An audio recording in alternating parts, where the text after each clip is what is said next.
Vic Jagger in the morning with Huggy Lowdown on Magical 102.3 and 92.7. So, we have been hooking y'all up with tickets to the Hampton Jazz and Music Festival. So, on the line, we have a Grammy-winning, multi-talented, we're going to call him a force of nature, with us from tearing up stages with Maroon 5 to crafting his own brand of soulful magic that just hits different. We have PJ Morton. Good morning. Yes, good morning. Good morning. How are you? I am feeling good. The Hampton Jazz and Music Festival has such a rich history, and it brings together a diverse lineup.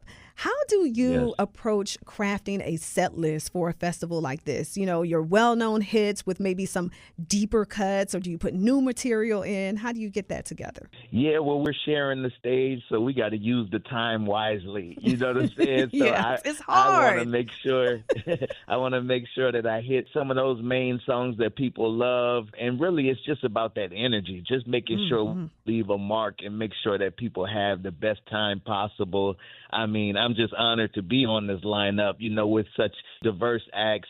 And, we're just going to bring our brand of soul. It's going to be a good time. I love that you say that, because you do have a kind of different energy, and, your music fits into a blend of genres. So is that something that you take into consideration? Like, do you know that you are such a standout artist in that way that you're like, all right, I ain't going to give them too much. Let me go ahead and keep it within this. Well, no, I just try to be myself. Ultimately, that's what I try to preach. Yeah. I think, it's just that I've been influenced by so many things. I've always been open to all types of things that move me. But I think there's somebody out there that's just like me, that loves that loves different types of things.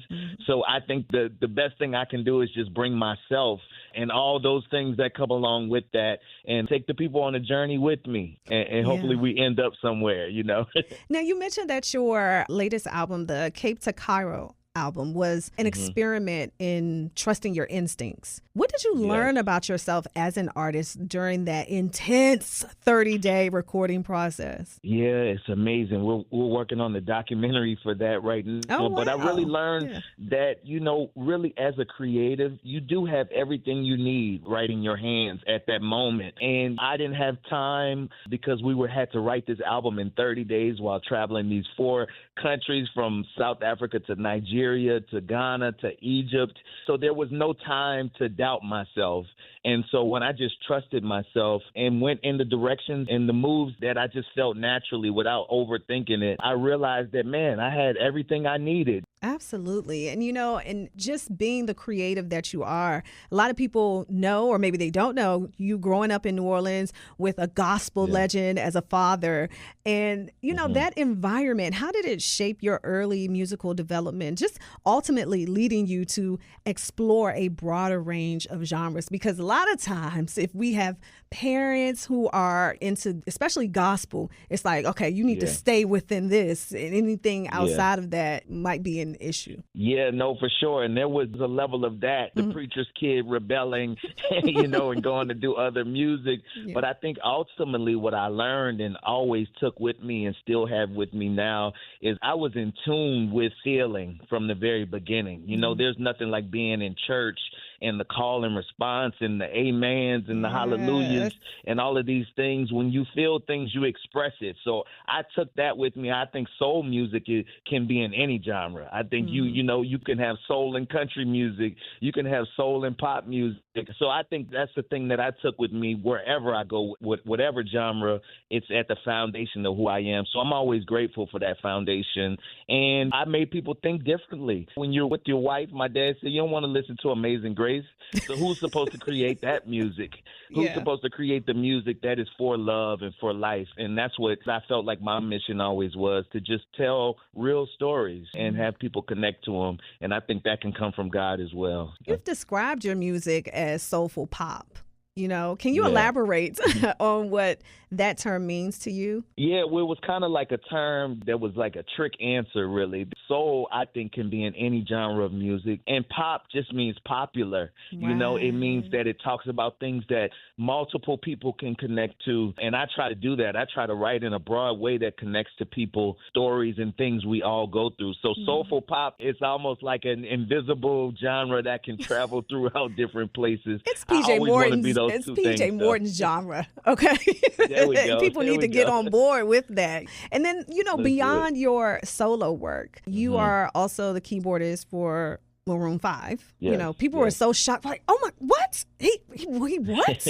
How do you navigate those two distinct musical worlds? And what lessons do you think you carry within both of them? Oh, man, well, the lessons were amazing to me because I went in there, and, it'll be 15 years next month. Wow, but I went congrats. Thank you. I went into it thinking something totally different. One of the things that hit me immediately is we're so much more alike than we are different. We think that these different genres, and then when I really get in there, it's like, oh, when I listen to the music they grew up on, and I'm like, oh, I can hear the R&B in that. And like, I didn't realize that this was that. So it was an education in that.